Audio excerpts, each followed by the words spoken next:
Hello, ladies and gentlemen, boys and girls. Welcome to Table Flippers Podcast, Ministry of Greater Works Christian Church, right here in beautiful Lancaster, California. I am your host, Robert Enos. Here I will discuss theology, doctrine, politics, social and cultural issues, pretty much anything I feel like talking about. But basically, I flip tables. Please remember to download each episode. That's very important. Download each episode. Hold on tight. It's going to be a bumpy ride.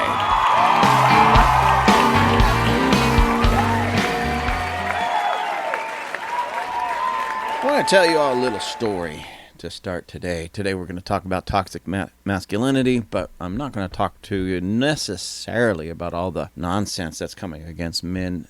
I'm going to just talk about what being a real man is. Just in case you've wondered what's a real man, I'm going to share with you what a real man is. But before I do, I want to tell you a little story. So over at our church, we are somewhat vocal, if you will, talking about different cultural and societal issues and problems and stuff, things that are anti-biblical or unbiblical.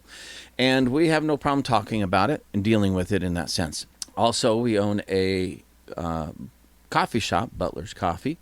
Greatest coffee in the world. Ladies and gentlemen, please show up, find us, get a good cup of coffee. You won't regret it. Anyway, so we have this coffee shop and we have our church, and the coffee shop is actually run as a nonprofit. And you know what's so funny? We run it as a nonprofit mainly because there's no profit in it. Nobody makes a dime, okay? We barely make enough to cover costs. And our original idea was, let's run it as a nonprofit. Everybody is a volunteer. My wife runs the place. She's a volunteer. She gets trust me on this one, she gets no paycheck. I wish we could, but there's no money there to get the paycheck. And we employ people that come in, they donate their time, 100 hours, and it's a program primarily for people who have had difficulty finding job because they just don't have much work history. And so what they'll do is they'll come in, they'll donate 100 hours. That's only, in a given week, there's a 40-hour week. So 2.5 weeks, if they do 8-hour shifts, which most don't, but they could literally do it in 2.5 weeks, less than a month. So let's say about a month, they could get their 100 hours and they get a certificate. And at the same time, they get their food handler's certificate, or whatever they call it, license certificate, whatever. And then they can go out and get another job somewhere else because now they have work history with this documents and a good resume, that pads the resume, so to speak. And they have the document saying they completed these hours. They'll get an assessment from my wife, and they have their food handler's certificate. Whether they go into that type of business or not, they still have it, and they can say, listen, this is what I've accomplished in just 100 hours. So if I could do this in 100 hours there, basically for free, it's not 100% for free, but for free, what can I do for you? Just imagine what I could do for you. And many of the people that have left have gotten great jobs and moved up the ladder rather quickly, where they couldn't get jobs before. Now they're not only getting jobs, but they're moving up the ladder rather quickly. So anyway, we run it that way, and nobody gets a paycheck. Nobody gets paid. All right? Nobody gets paid at this place. When we say nonprofit, it's really nonprofit. It's a great place for that. And we get people that bash us. Child labor, you guys are stealing all the money. What money? Anyways, it's just crazy. So anyways, we have the church, and we're pretty outspoken in many ways. We have the coffee shop, and the coffee shop hosts different people and different meetings and such. And because of that, we've gained the attention of a lot of people in our community. A lot in a good way. The patriots love us. America-loving patriots love us. The righteous love us. Those who stand up for the good things and the right things that have made America great, they love us. They love the church. They love the coffee shop. They love our coffee, of course. And by the way, I'm in my little studio, but I have some Butler's Coffee here, and I'm drinking it in my American flag cup. It's kind of interesting. On the outside, it looks a lot like an American flag, and it says, "Blessed is the nation whose God is the Lord." It's a big fat cup. And in the very bottom, if you were able to look down, I can't see it now because the coffee's in it, but there's like the Captain America shield or something very similar to that in the very bottom. So I'm fully patriotic.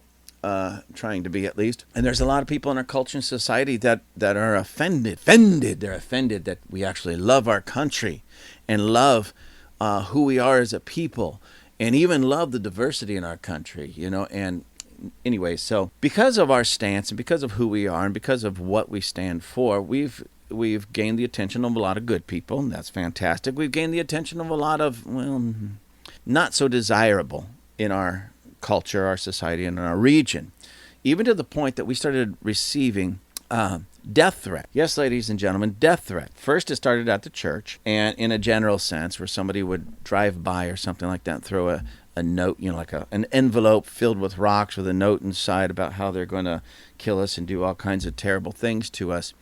And on one hand, there was part of me that says, I need to take this seriously because what if? But there was another part on it that's just like, this is so absolutely childish and ridiculous that I didn't want to have to face it. I didn't want to have to deal with it. I just wanted to brush it off as a bunch of just, immature people out there that aren't going to do anything. But then at the same time, you just never know. We've seen school shootings. We've seen synagogue shootings. We've seen church shootings. So we got to prepare for this. We got to make sure that everything's okay. So, of course, we got the cameras.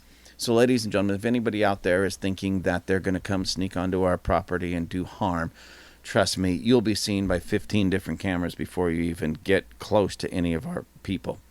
We installed all kinds of security lights all over the place, so even if at night somebody tries to walk on our property, it'll light up like a Christmas tree. But I even took it a step further than merely that. Number one, I pulled the men aside. We had a men's meeting, and I was just honest with them. I told them, listen, guys, I don't know if this is serious or not. I don't know if that person who did this is actually serious, if they're going to do something or not, but we need to be prepared anyways. We need to get a contingency plan. We need to be ready for all of this. So we talked about it. We came up with some drills. We talked about it. When I say drills, I'm like, okay, what if somebody comes through that door right there with a gun? What are we going to do?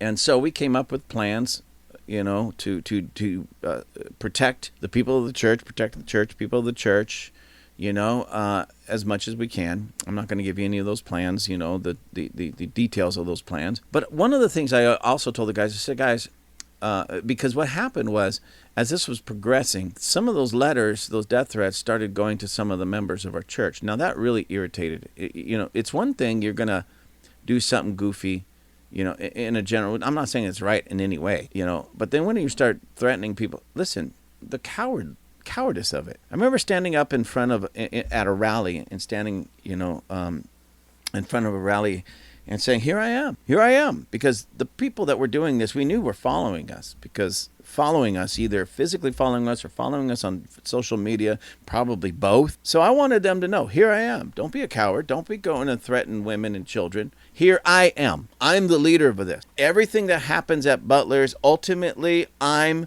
the one that has to take responsibility for it.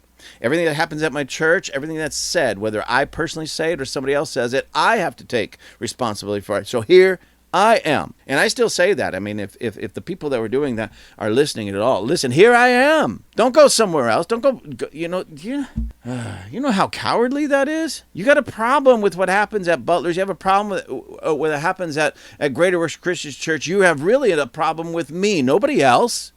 I'm the one that sets the standard. I'm the one that sets the course. I'm the one that ultimately says what happens and doesn't happen. Here I am. And nobody stepped up. Interesting. Anyways, so I want to tell you this part of the story because it's really pertinent. So in that meeting, when I pulled the guys aside and we come up with a plan, we come up with some ideas, what are we going to do if this happens, that happens, and everything. We ran through some basic drills and such, and we started a self-defense course at the church. We ran it for, I don't know, it was a 6 or 8 weeks or something. Everybody was invited. Many of the guys came, and we just learned some simple self-defense things to be able to protect ourselves, protect our families and such.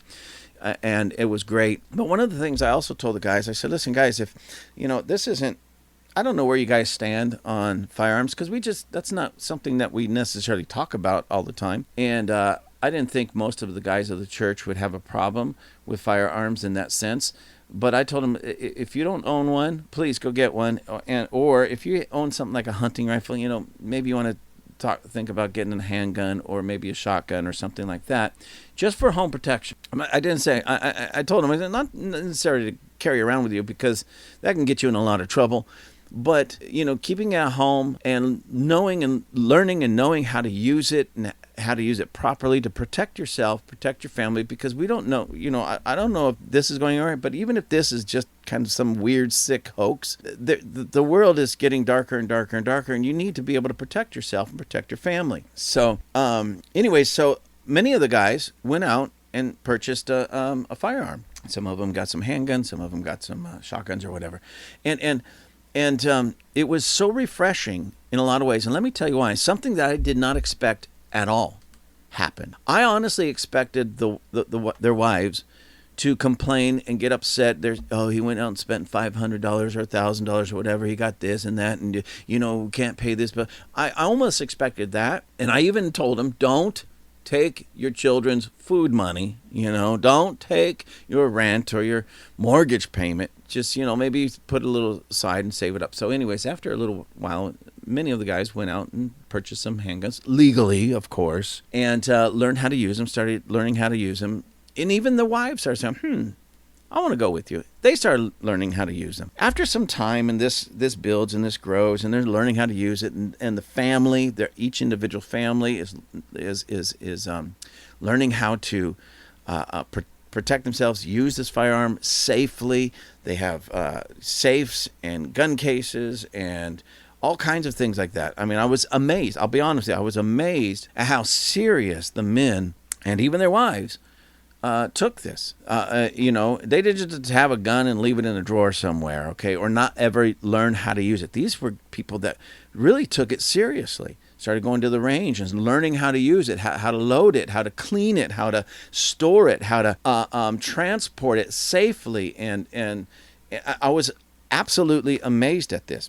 But what it did, something again that I was not expecting at all. Some of the ladies, independent of one another, came with almost the same exact story. Thank you. They told me thank you. I said, well, thank you for what? What did I do this time?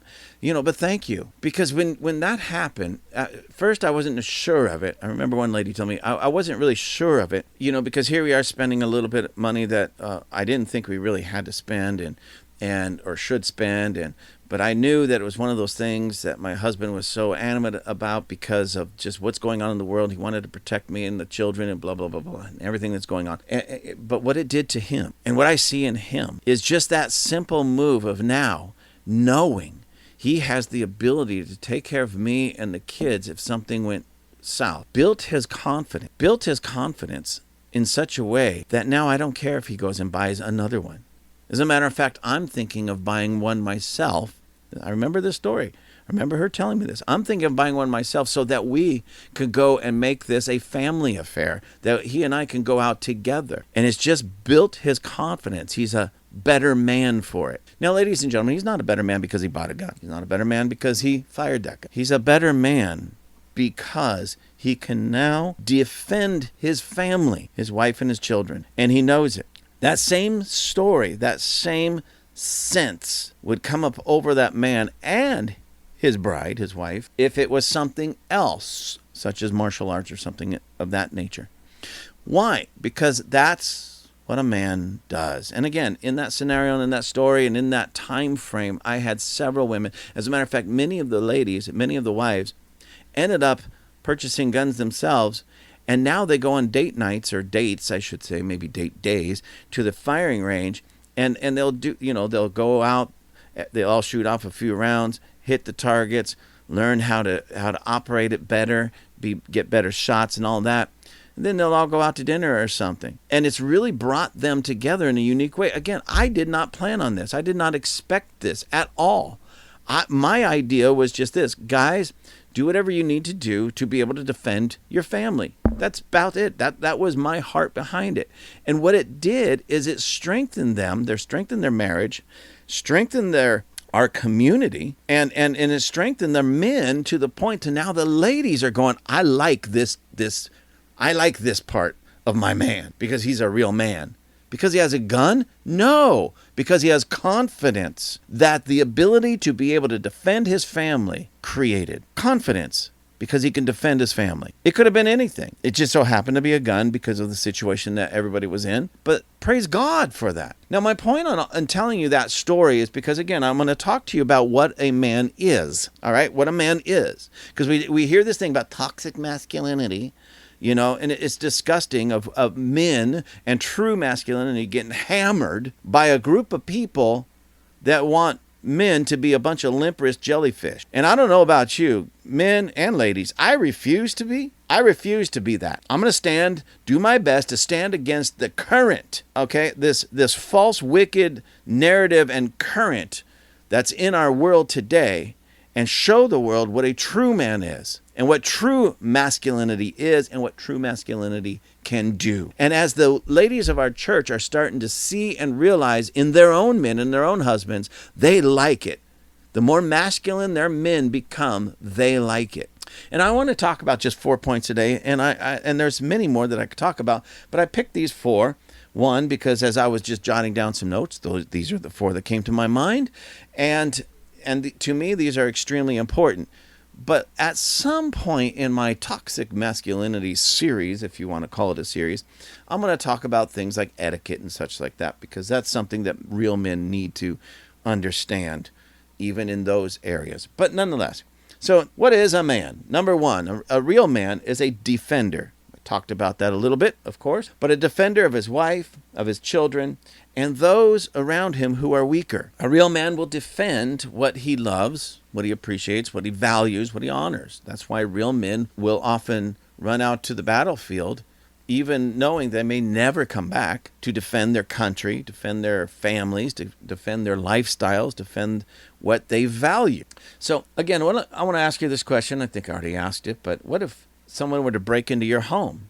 Would you be able to defend yourself?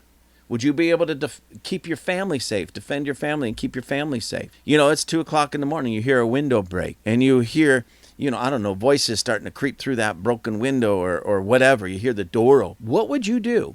Now, of course, please, number 1, call 911. Call 911. Call the police. Get them on route, okay?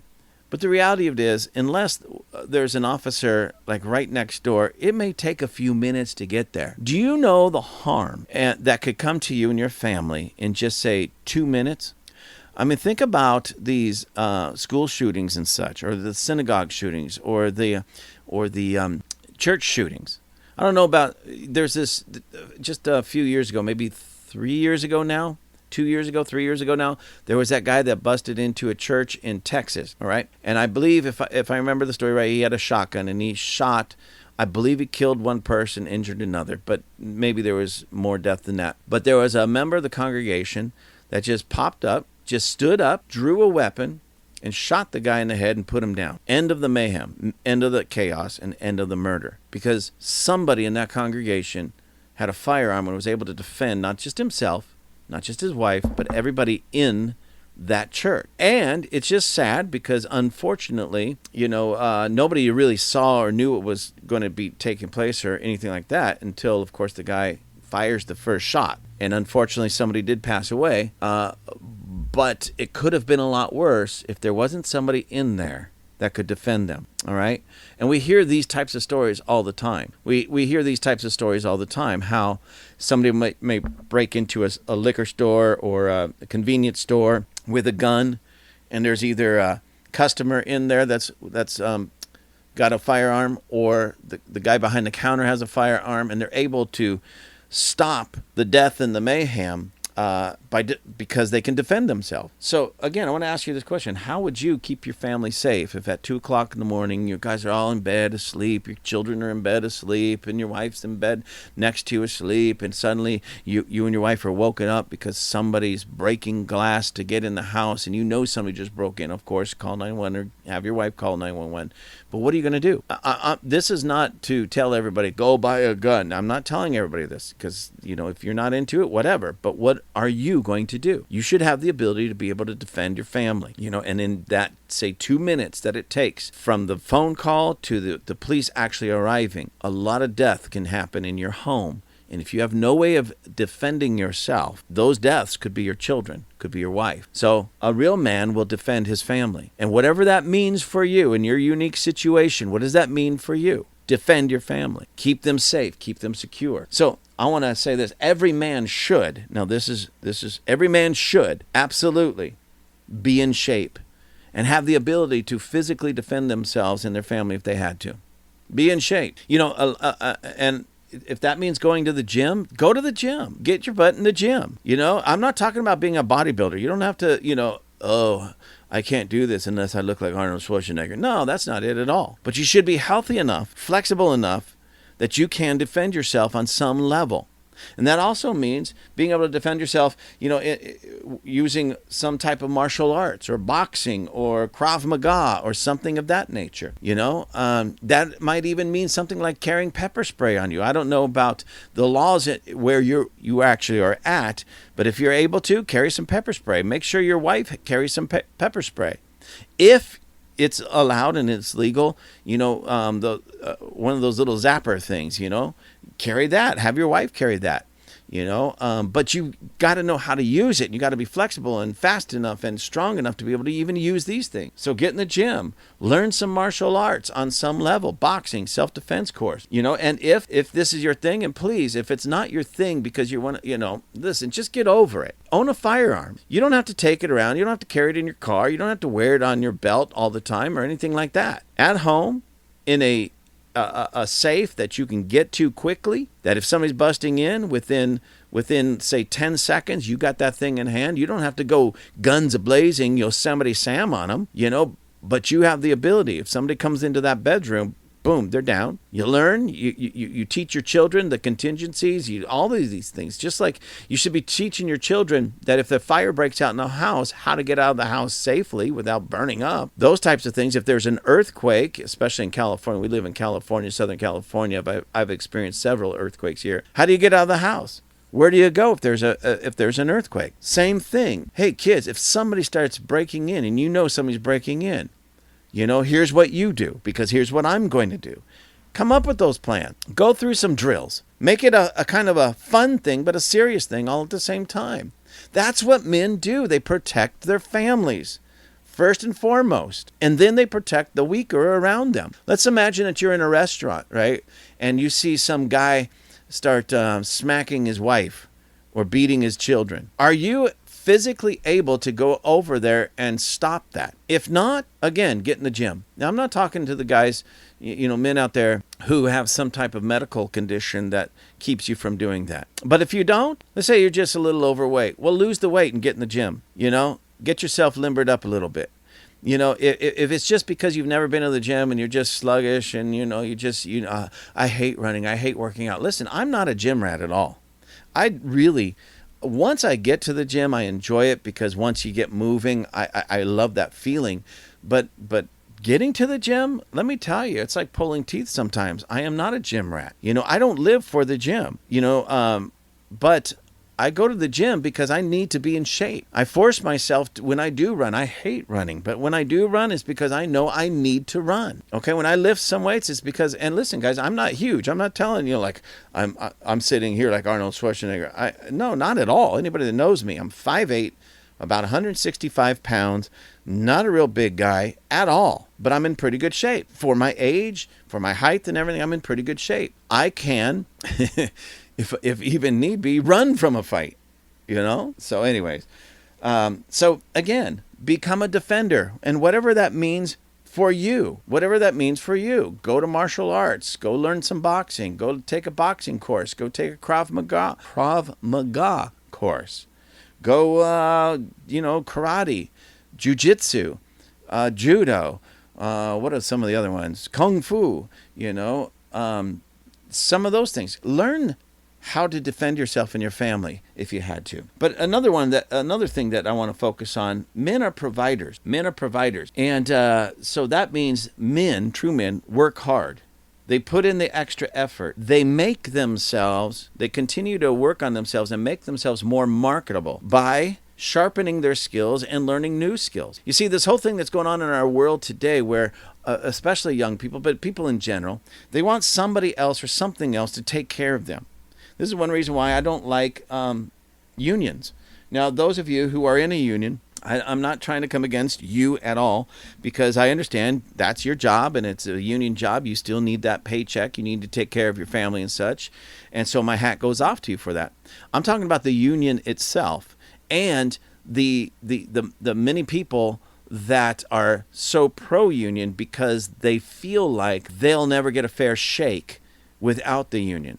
Well, that's cowardice, and that's backing down from who you. That's really giving up your manliness, your masculinity to somebody else, to this collective thing called a union. And most union bosses, people who run the union, it's more like a mafia than anything else. It's communism or mafiaism, if that's actually a word, more than anything else. I'm not against the workers at all. I'm just against that whole thing that basically convinces the workers you won't make it without us. Because a real man doesn't need a union. Why? Because a real man will work hard and prove himself. A real man will put in the extra effort. A real man will make himself more marketable. A real man will sharpen his skills. The skills he already has, he'll sharpen. And a real man will learn new skills, especially the skills needed to move up the ladder and to prove himself to the powers that be. So don't buy into that whole I won't make it unless I have a union, or I won't make it unless they give me a living wage. No, go out there and prove to them that you're worth that, number one, and even more, and then you'll get it, okay? Don't listen to the nonsense and the hype. And if you need to go to school for these things, to accomplish these things, do it. If you need to go to trade school, do it. If you need to get online and take some online courses, do it. That's what real men do. They sharpen their skills. See, because a real man, now listen, please, I'm not against sports. I'm not against watching sports. I'm not against going to the games or watching the games. I'm not against it at all. I don't do a lot of that myself because it really bothers me, the whole taking of the knee and things of that nature. But nonetheless, that's a personal issue. However, I'm not against people, men or anybody in that sense, going to the games, watching the games on TV and such. What I am against, okay, now here's a scenario that I've seen over and over and over with people. They take on most likely a union job, right? And they put all of their trust in the union to make sure that they get their raises, their bonuses, their all the perks and their health care and all of that stuff. All right, these type of guys, they just give it all over. They give their masculinity to the union. All right, and that's really what it is. And then they spend all their free time watching Monday night football, Thursday night football, Sunday football, Saturday college ball, when football season's in. Then they're watching basketball when it's basketball season and baseball when it's baseball season, all that, which is, again, I'm not against them watching some games. But they don't use that same time. How many hours do they sit in front of a TV or at the bar or hanging out with their friends watching the game compared to how many hours they go to, say, a trade school or an online school or a college course to sharpen their skills and make themselves more marketable? With a lot of these males, they won't spend any time making themselves more marketable, but a lot of time watching football. And then they get upset if they're not making I'm not making enough money. It's the union's fault. It's the union this, union that. I wouldn't even have a job if it wasn't for the union. I wouldn't have this if it wasn't for the union. It's like, why are you going to throw your masculinity to a union or anybody else? And then this whole idea of Marxism, communism, socialism is rising up. Why? So everybody is equal and everybody gets a fair shake. Why are you throwing your masculinity to one of these isms instead of making yourself more marketable? And in other in other countries, they go out and play. They watch soccer over and over and over again, and then do the same thing. Complain that they're not making more money, that they don't have this, they don't have that. The union needs to do this. They need to be. I mean, it's just crazy. And what is it? It's males being robbed of their true masculinity. And then the few men that get out there and say, no, I'm not going to give my masculinity over to these knuckleheads. I'm going to improve myself. I'm going to rise up and I'm going to show the world who I really am and what I'm really made of. Oh, look at that. That's toxic masculinity. Why? Because he won't toe the mark. He won't give up his masculinity. He's actually developing it. Well, yeah. That's what real men do. So men out there, it's time that you get rid of all the isms and even drop the unions. Be a union unto yourself. Okay, what you want the union to do for you, you do for yourself. You make yourself more marketable. You sharpen your skills. You learn new skills. You prove to your bosses, to the owners of the company and such, that you are much better than what the union can produce. And you watch yourself rise to the top. And don't make any excuses. So, and when I say don't make excuses, let me tell you a little story of somebody that went to the church some time ago. And this is actually somebody that I knew for a long time, and I'm not going to mention his name because I actually hope that he listens to this podcast, and I actually hope that he hears this story, and I actually hope that he gets something out of it. Now, many years ago, I said before I was even in full-time ministry, I worked with this gentleman, and he hurt himself on the job. And when I say hurt himself, in my opinion, and this is just my opinion because I wasn't in his body, thank you, Jesus, and I don't know what he actually went through, but in my opinion, I don't think that he was as hurt as he wanted everybody to believe, because he went on disability at the time and started collecting a check. And then, anyways, some part of our, we moved away. My wife and I got married. We moved away, started a church and everything like that. And it was been many years that we didn't see each other. All right.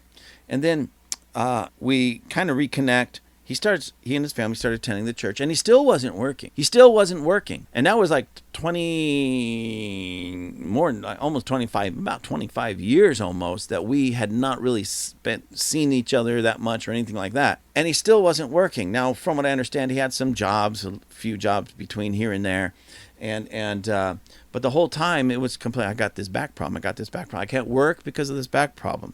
All right, back problem. Now, if it's genuine, I totally understand that. But even with that, ladies and gentlemen, I knew this other guy. He was paralyzed from about the waist down. He could not walk. He had use of his hands, but certainly not from about, his midsection down, completely paralyzed. He was in a wheelchair. It changed his life radically. But you know what he did? Is he went to school and he learned some business. And then he got into insurance and other things. There was other financial things that he was into, but primarily insurance. And became very, very, very successful in that business realm because he did not give up. He just shifted from what he used to do into something now that he could do. And he became excellent at it and became very successful at it from a wheelchair. All right? So now here's this gentleman 25 years later after his initial injury. He's still complaining that he can't work because of his back problem. He's just going to collect a check. He and his family are living in pretty much what we would call a poverty. It's American poverty, but it's still poverty, right? There's like 4 or 5 of them tucked in a little 2-bedroom apartment. Maybe it was a 3-bedroom, but it was a small apartment. I remember going there one time. And then, all kinds of craziness. Junker car because they couldn't afford a decent car. All of that, right? Okay. And he refused to work. Now, he would also brag that he was, a martial artist guy, right? And I wouldn't think too much of it because I'm thinking, well, if he's really hurt and everything, this is just more of his glory days stories, And then I go to the gym one time, and I was a member of a gym out here, not the gym I'm presently in, and they had 2 locations out here in my area. And I went to the gym that was in the next town, in Palmdale, instead of the one in Lancaster. And I went there, and I look across the room, across the gym, and there's this guy, same dude, who hasn't worked a real job in like 25 years, that's kept his family broke because he won't go out there and get a job. He's across the gym working out. And he was on, if you're not familiar with the gym, they have these leg press machines, right? That's where you load up a whole bunch of weight on it, and you're sitting in a chair, but back a little bit, and you're pushing upward on all of these weights. And he had quite a bit of weight, and that's what he was doing, quite a bit of weight. So there's a lot of pressure, especially on the legs, and because of that, there's maybe not a ton of pressure, but on your lower back, where his back was supposed to be completely demolished and hurt, where he couldn't work, it does put pressure on your back and the rest of your body. And he was lifting hundreds and hundreds of pounds. All right. I used that same machine, and I would lift I think at that time I got up to about 470 pounds. I think it was 470 total. And on that particular machine, I'm not saying I could just walk over and pick up 470 pounds, but on that particular machine, I was doing about 400 pounds, somewhere around there. And so this guy was huskier than I was. He was doing far more than I was. I don't know how much. I didn't count it. But even if he was doing 100 pounds, you're hurt to the point where you can't work, right? So anyways, I just sat back and watched it in amazement. I sat across there, and I didn't even, tell him I was there or anything like that. Normally that's how, when I saw him, I'm going to go over there and greet him. Then I realized, wait a minute, he's in the gym. And I know that if you got a back problem, there's certain things you can do and you can't do. And so if he was staying away from the things that would aggravate a back problem, I would understand that. So I watched him, and he was doing different things, and he was joking around and talking with some people and working out on other things that were back-related as well, arm-related, back-related, and everything like that. And so I walked across the gym, and I said, hey, how you doing, bro? Oh, yeah, hey, man, how you doing? Good to see you, blah, blah, blah. And we started talking. I said, listen, let me ask you a question. If you can't go get a job and take care of your own family, what are you doing here? And then he started talking about, oh, well, I can come in and do this because I have some kind of pain relieving device that's tucked in underneath the skin or something like that pumps. I go, okay. So this device takes away your pain and gives you the ability to come and work out with heavy weights. But you can't use that same device to go get a job to take care of your family? And I pretty much said it like that in this gym because it made me so angry and so frustrated that for 20 plus years, this man's family suffered and lived in poverty and the shame of that kind of poverty because dad, who should have been out there providing for him, used the excuse that he had a back problem even though he could go to the gym. And so I said, you also talk about how you're into martial arts and you train people and everything. I said, are you still doing it? He goes, oh yeah, I still do that. I go, so how can you do with a bad back, how can you kick, punch, twist, turn, but you can't get a job? And I finally said, listen, dude, you're not a man. You're a little boy with all the excuses. You're just a little boy. You're not a real man. Because a real man would do it in pain if he had to. A real man would figure out, even if he was in pain, he would figure out the type of job that he could do and make a career kind of income. And he would train himself. You had 20 plus years to retrain yourself and learn something. And he says, man, he goes, I couldn't do that because I don't even have my high school diploma. Wait a minute. You can come to the gym, lift all these weights with your bad back. You can go train people in martial arts with your bad back. You could even fight in martial arts with your bad back.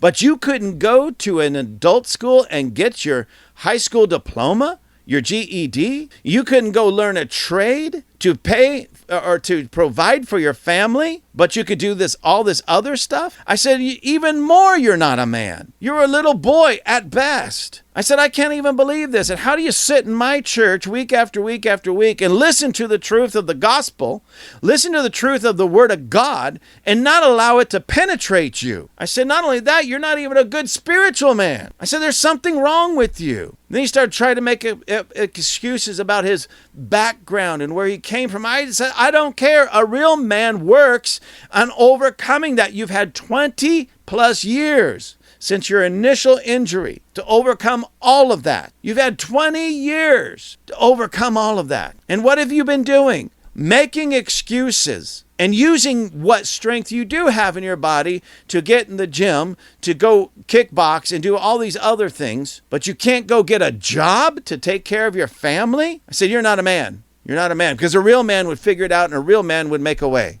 You're not a man. Now, needless to say, that was the last time I saw him. He left the church because he was so offended. Ladies and gentlemen, he was so offended, which proves again that he wasn't a real man, because a real man may genuinely get offended, but then deals with the offense correctly, which he never did. He never came and sat down and talked to me because I'm sure he knew I was going to give him the same thing. He was so offended, But anyways, so a real man is a provider. Let me back up one more. A real man is a defender, and a real man is a provider. They take care of themselves. They take care of what is theirs. They provide for themselves. They don't, a real man, I'm not saying won't get help when it's needed, but a real man won't rely on that help for too long. Why? Because he's going to work himself out of the need for that help. That's what real men do. as providers. The third thing I want to talk about is real men are not controlled by their emotions. And yes, ladies and gentlemen, let me say that again. Real men are not controlled by their emotions. Do they have emotions? Of course. They're not controlled by their emotions. They have, in other words, a real man controls their emotions. Has them, but doesn't allow those emotions to control them.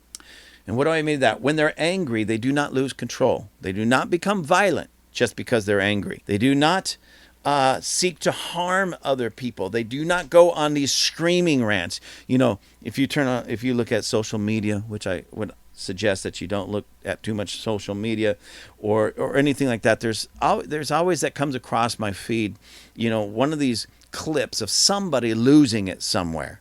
You know, like somebody goes into a fast food restaurant and orders something, you know, burger, fries, whatever. And when it comes, they messed up their order a little bit.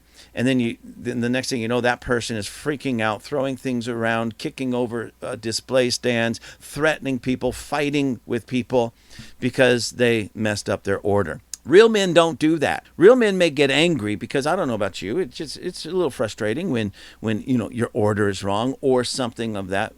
But a real man can get angry. And as the Bible says, be angry, but do not sin. They do not let their anger get the better of them or control them or cause them to do something that they would otherwise later regret or should regret. A real man can get angry without getting violent. They keep themselves, all right? Real men, when they're hurt, and real men do get hurt, such as maybe the passing of somebody that's close to them, a close friend or their wife, their spouse, a child, parents, they get hurt, but they don't allow that pain that they're feeling. They don't allow it to control them to the point where they cause other people pain. They grieve. They may even cry. And yes, ladies and gentlemen, anybody that knows me, I'm not much of a crier, but I'm not against men crying. What I'm against is when the hurt and the pain that leads to tears begins to control a man to the point where they can no longer function normally and in a healthy manner. So yes, they grieve and they even cry, but they do it in a healthy manner. Even if they have to back off, sometimes people get so hurt that they have to withdraw a little bit. When I say a little bit, I'm not talking about for 40 years or, they take a little mental vacation, what I would call, and they grieve and they process the emotions and they go through it. If a man's wife passes away, it's heartbreaking. It's heart-wrenching. I've seen this with so many people where a spouse will pass away. You know, they're allowed to grieve. They're allowed to withdraw. They're allowed to be alone. They're allowed to cry. But what a real man is not allowed to do or have done is have that pain control them to the point that it causes them to cause other people pain. Why? Because they control those emotions. All right. When I say control, not bottle them all up. I guess you could. That's the ultimate of control in that regard. But that's also not healthy because that kind of person is going to explode at some point. So they grieve and they go through the process when they're hurting. What about when fear? A lot of people say, well, real men don't have fear. No, that's not true. Real men just aren't controlled by their fear. Real men don't stop doing the right thing just because they're afraid.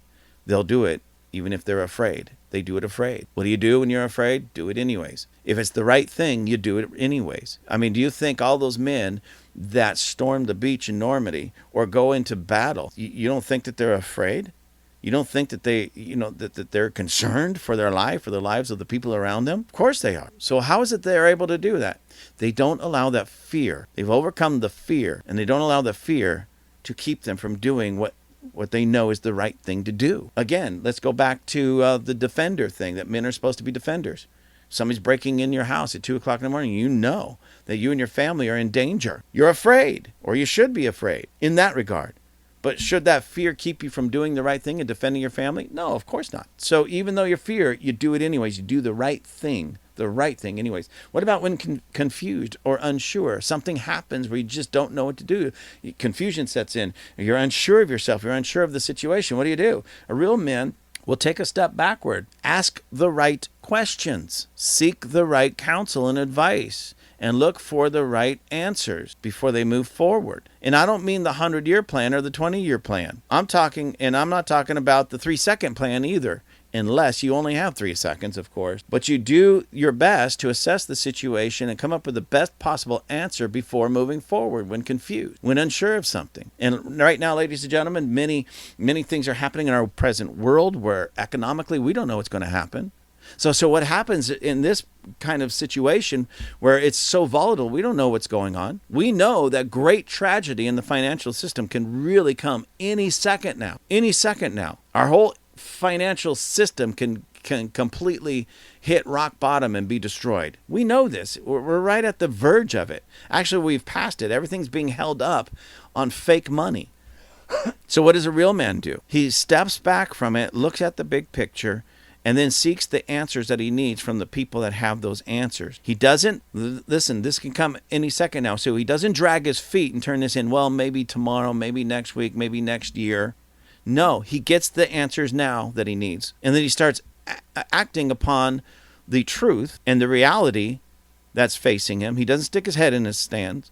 And if he has to make a radical shift in how he manages his finances and home, then he does. And I'm not saying to do this, please, ladies and gentlemen, I am not a financial guru at all. But if the train of thought from people that know what they're supposed to be doing is this, listen, get your money out of the stock market and get into gold, then a real man steps back, learns the ins, the outs, the hows, the whys. Why do I do that? Why do I need to do this? How do I do this? And all that. And he makes those shifts that he needs for himself and for his family. And I'm not telling you to do that. Please, this is not in any way an endorsement on any level for or against the stock market, for or against gold or silver or anything else. I'm just using that as an example. All right. And that's how he makes the shift. He, when confused or unsure, he gets the answers that he needs before he pursues, and as quickly as he needs them. The last thing I want to leave you with is men are leaders. Now, I would say also everyone's a leader in their own right, but I'm focusing on men. And men, you are leaders in your own right and in your own place. A lot of people say, I don't have any position of leadership. I'm not even a Boy Scout leader. I'm not a this leader. You're a leader. You're a leader. Men, you're a leader in your own home with your own wives and kids. Even if you're not married, you're a leader. Why? You're a leader in training in many ways because someday you will be married and have a wife and kid. But you're a leader in the community. You're a leader in your own neighborhood. Men, if you haven't realized this, especially if you own a home or rent a home, live in a home, and you have a lawn out there and some shrubbery and some bushes and stuff, you're a leader in this regard. If you get out there and keep your lawn mowed and your bushes trimmed and all of that, people in the neighborhood look to that, and you're a leader. One way or another, a good leader in that sense or a bad leader. People are watching you. People are following you. So in your own neighborhood, you're a leader. On the job, you are certainly a leader. You say, well, I'm not a manager. I'm not a leader or anything like that. Yes, you are. You are, because somebody is looking to you. Let's say you just took this job yesterday and you don't know much of the job. So you may not be leading very many people, but if you've been there a year, you know the job pretty well. They hire somebody else on, and guess what? You're now leading them. Maybe not in a direct way, not in a way where they say, he's your initial boss right now. But hey, if you have any questions, ask Jojo over there. Now, Jojo's a leader. He knows the job a little bit better than the person that just came on. He's a leader. Somebody's looking to him. He's leading somebody. You're always leading somebody. You're always influencing somebody. Men, you're always influencing somebody. Now, are you influencing them to greater levels of true masculinity? Or are you leading them in, weakness, cowardice, femininity? I can't even say the word anymore. But what are you leading them in? It's not that you're not a leader. You are a leader, but what are you leading? That's the real question. How are you leading? Are you leading well? Or are you leading bad, terrible, weak, cowardly? Hopefully well. So here's what a real man will do in the area of his leadership. Real men, okay, we first understand that we're leaders, whether you have the title or not. People are watching you. And a real man will do whatever he can do to sharpen his skills as a leader. Yeah, did you notice that everything in here is about you becoming better at that area? Working on it, spending some time on it, meditating on it, and actually doing something about it. Defender, provider, what else do we deal with? Your emotions, now leadership. So here, let me just give you some advice on how you can grow as a leader. There's a gentleman by the name of John Maxwell. Many of you have heard of him. He's a teacher, trainer on leadership, especially in the business world, but even personal leadership. So he has great materials, a Christian guy, great materials, books books, videos, you name it, podcasts, he's got it, okay? So you can go to a bookstore or get online, Amazon, and order some of his books. You can go to YouTube, watch some of his videos. Vimeo, Rumble, I'm sure has it as well. His name, John Maxwell, spelled just the way it sounds, JohnMaxwell. John Maxwell, great materials on leadership. He has books, again, videos, podcasts, all that. So you can sharpen your skills as a leader in your own home, in your neighborhood, on the job. And the more leadership skills that you learn and you perfect, the more marketable you are. It goes back to the provider. What are the greatest providers for in a company or in a business? You know, the ones who make the most money, lead the most people. Well, they're leaders. So as you're developing your own leadership skills, you're becoming a better provider. Do you see how those go together? Anyways, you can sharpen your skills by just listening to a podcast a day from John Maxwell. And you may want to up it because some of them might just only be 5 minutes. Well, give more than 5 minutes to your self-development. Read the book. A lot of people say, especially men, I don't know why, I'm not much of a reader. Well, become a reader. Okay, become a reader. All right, but you're not going to read. Then get on there and watch some of his video. All right, what you need to do, a lot of men need to do is they need to break that, they can't focus for very long unless it's sports. It's funny how they could sit in front of a TV and watch 2 hours to 4 hours of sports and focus on everything, know all the stats, know all the players, know the numbers on their jerseys, all of the plays, all of that. But they can't focus 10 minutes on self-development and become a better leader. You need to shift that a little. I'm not telling you not to focus on sports at all. If that's what you enjoy, everybody needs some downtime. Everybody needs some recreation. But come on, if you spend your 4 hours every night before you go to bed, you get home, you eat your dinner, and then 4 hours every night before your bed in front of the TV watching brain-numbing things, you can certainly use one of those hours for self-development, reading books, watching videos, listening to podcasts, and that type of thing. You can do it. Same amount of time, same amount of effort, and same amount of energy, but the outcome is so much greater. Because just because you know all the players on the field, all their numbers, what team they play for, their names, their jersey numbers, what position they play, even all the stats. Unless you're in the sports community or work for ESPN or something of that nature, you're not going to make any money off of that. But now, put some of that effort and energy into developing yourself. You become more marketable on the job.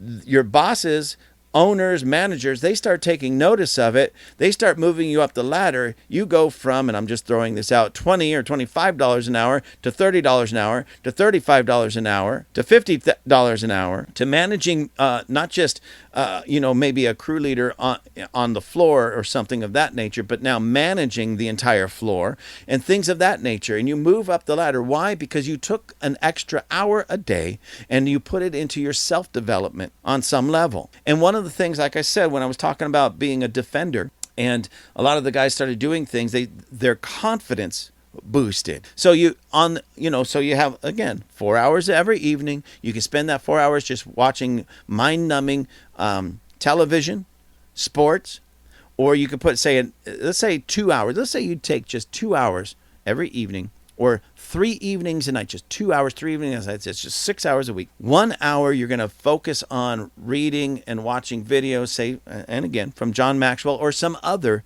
great leader that has the ability to teach. And you have that self-development, but you're also going to spend another hour in the gym. Let's say a home gym, or you go to the gym, or say martial arts, and you start working on your body, working on your skills, and which almost always accompanies better eating and things of that nature. And you just start working on yourself in those matters. And you grow stronger, you grow sharper, you have the ability now to defend your family if you need to, defend yourself. The confidence there, and the confidence that's boosted because you've worked on yourself and your leadership skills and such, you've made yourself more marketable in that way. Or maybe you've gone to night school or something of that nature. You're just building yourself. You're creating. You're not asking for more hours in a day. You're just using those days more wisely to build yourself physically, emotionally, mentally, intellectually, educationally in a few short years. Yes, ladies and gentlemen, I'm sorry, but it might take a few years, but it'll take a few short years. Let's say 5 years. In 5 years, just 5 short years, you can probably quadruple what you're not just earning financially, but quadruple the quality of your life. A lot of people say, no, you can't. Yes, you can. I've seen it. I've witnessed it. I've learned it. I've watched it in other men's lives. Many who just took the time, that 24-hour, the same 24 hours that every one of us have, used it a little bit more wisely. And they've become better men, stronger men. And true masculinity begins to develop.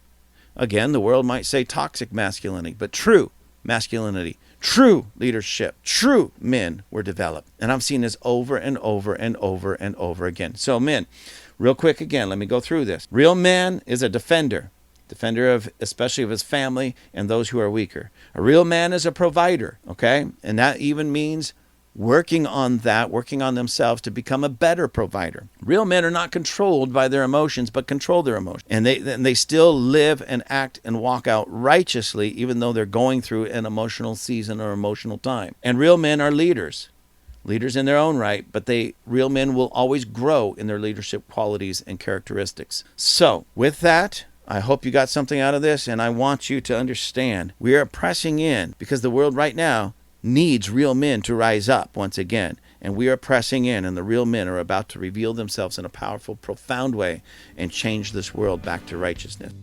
Thank you again for joining us at Table Flippers. Please check out our merchandise. We have hats, hoodies, water bottles, all kinds of cool things. You can find all of our merchandise at tableflippers.com. That's tableflippers.com. And please write me. Please let me know how I'm doing. Write me at gwccrobert, that's one word, gwccrobert@gmail.com. Give me the good letters, give me the bad letters, tell me the great things I'm doing, tell me the bad things I'm doing. I want to hear it all. Have a great day. Table Flippers is flipping